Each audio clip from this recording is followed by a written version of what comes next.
arkadaşlar, ben Formex'den Edit Code.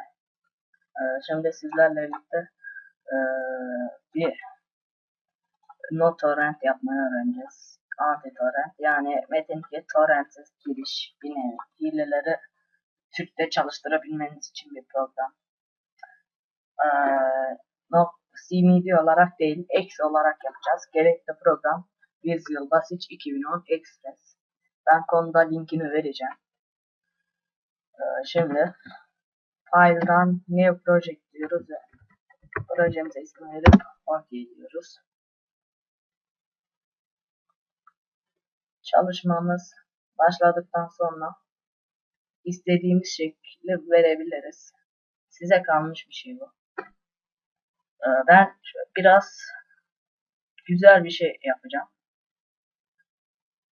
Yani demek istediğim sadece giriş ve çıkış butonlarından oluşmayan bir şey. 11'imizin ayarlarını yapıyoruz hemen.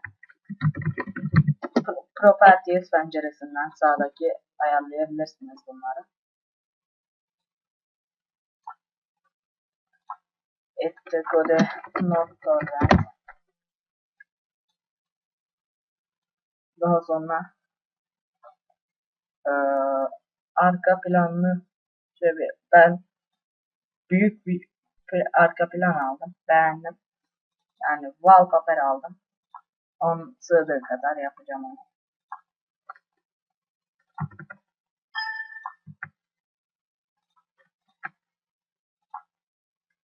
Evet.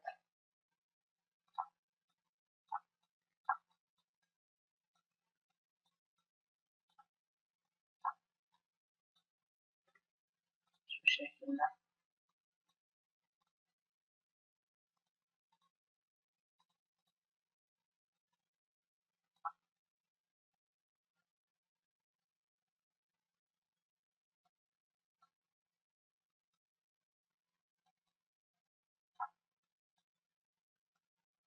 Ayarladık.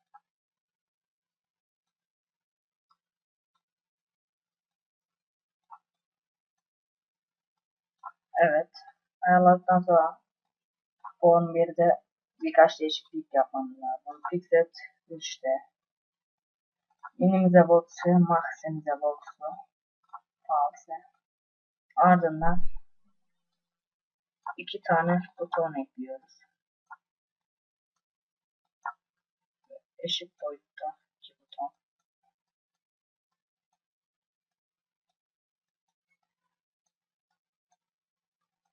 Evet.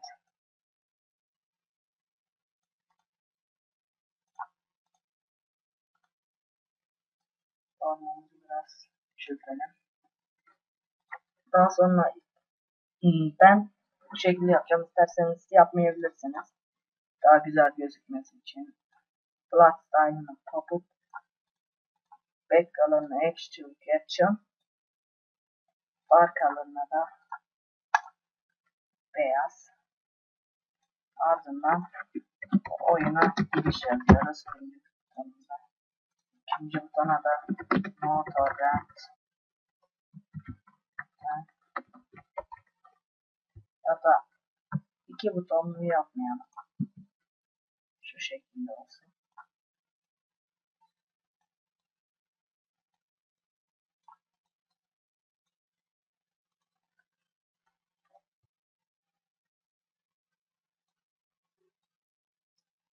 Oyuna giriş.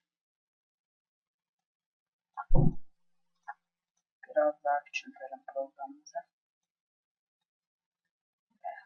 Ortalayalım. Evet arkadaşlar. Bunu yaptıktan sonra daha güzel bir şey yapabilmek için, çekici bir program yapabilmek için soft strip ekliyoruz. Köşedeki ters yatmış üçgenden grip style'ı feed'den yapıyoruz. Daha sonra buradan bir split buton. Daha sonra bu image seçeneği gelir. Buraya sağ tıklayıp display style'ı text yapıyoruz ve text'i değiştiriyoruz. Program hakkında çıkış. Daha sonra bir tane daha split buton ekliyoruz. Buna da aynı ayarları veriyoruz. Daha sonra tekstini renkler olarak değiştiriyoruz.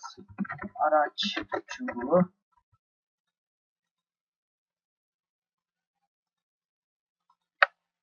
Arka plan yapmamıza gerek yok. Buton.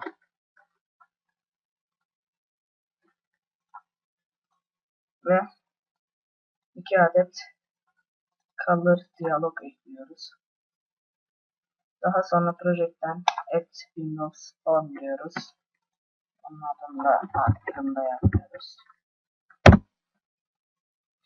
Tamam, şimdi oyuna girişe çift tıklıyoruz. Ya da F7 yapabilirsiniz. Ya sağ tıklayıp diğer kod edebilirsiniz. Buraya shell kodunu kullanarak metin2 client.bin yazın. Daha sonra program hakkında show çıkışa da exit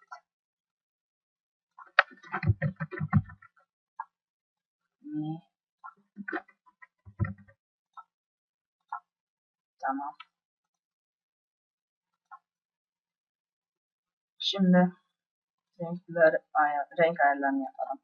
Araç çubuğuna çift tıklayıp evet, aynı 2 adet color diyalog eklemiştik. Color diyalog bir nokta show diyalog color diyalog bir nokta pardon tall strip bir nokta color eşittir color diyalog bir nokta color yaptık. Daha sonra buton rengini tıklıyoruz. Diyalog 2 nokta show diyalog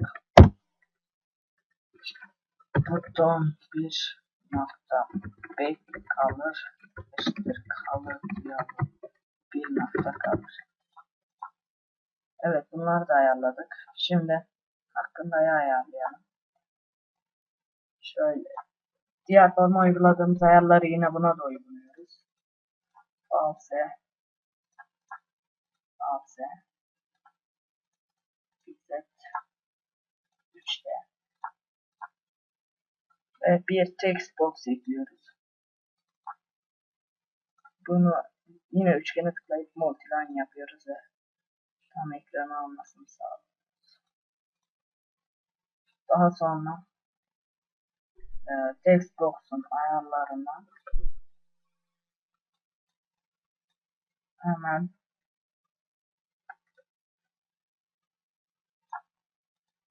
last'ı true yapıyoruz. Sürükleyemememiz için de enablet'i de false yapıyoruz. Daha sonra yazıyoruz. Bu program 12.06.2013 hazırlanmıştır. Yazdık. Gördüğünüz gibi istediğiniz şekilde yazı yazabilirsiniz. Şu şekilde küçültelim.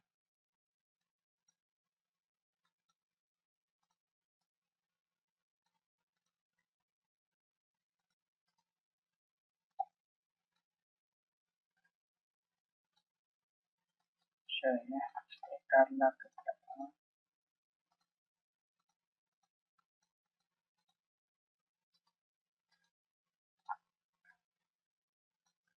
Evet.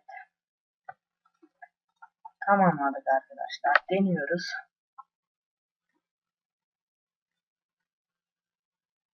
Renklerden başlayalım. Araç çubuğu. Gördüğünüz gibi. Buton. Sanırım bir hata yaptım. Hemen bak. Evet, color diyalog. Bir nokta color yapmak. Şimdi tekrar bakıyoruz arkadaşlar. Buton. Gördüğünüz gibi. Araç çubuğu hakkında. Oyuna girişi tıkladığınızda hata verecektir. Çünkü şu an deniyoruz. Programın Metin 2'nin kurulu olduğu yerde bulunması gerekli. Çalışması için. Daha sonra programınıza ikon ekleyebilirsiniz. Ben şimdi eklemiyorum. Sağ tarafta Properties'ten ikon bölümünden istediğiniz ikonu ekleyebilirsiniz. Diye program ikonunda My Project'ten ikon Browser yapıyoruz. Şimdi kaydedelim. File Save As diyoruz. Kaydedeceğimiz yeri seçtikten sonra Save diyoruz. Ben masaüstünü seçtim. Evet. Daha sonra programımız Notorrent yani kaydettiğiniz yerdeki klasörün içinden bin de bunun içindedir. Evet, gördüğünüz gibi çalışıyor. Deneyelim isterseniz. Metin 2'nin bulunduğu bölüme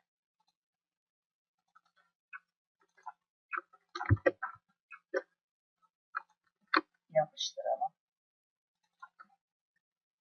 Ve oyuna giriş.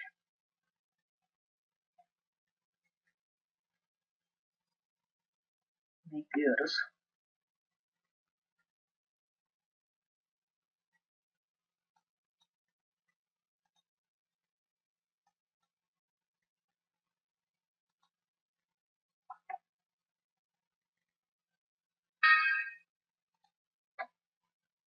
Evet. Pardon arkadaşlar. PVT olduğu bölümü atmışım. Bu Metin 2 Türk içindir. Bu arada söyleyeyim. Evet.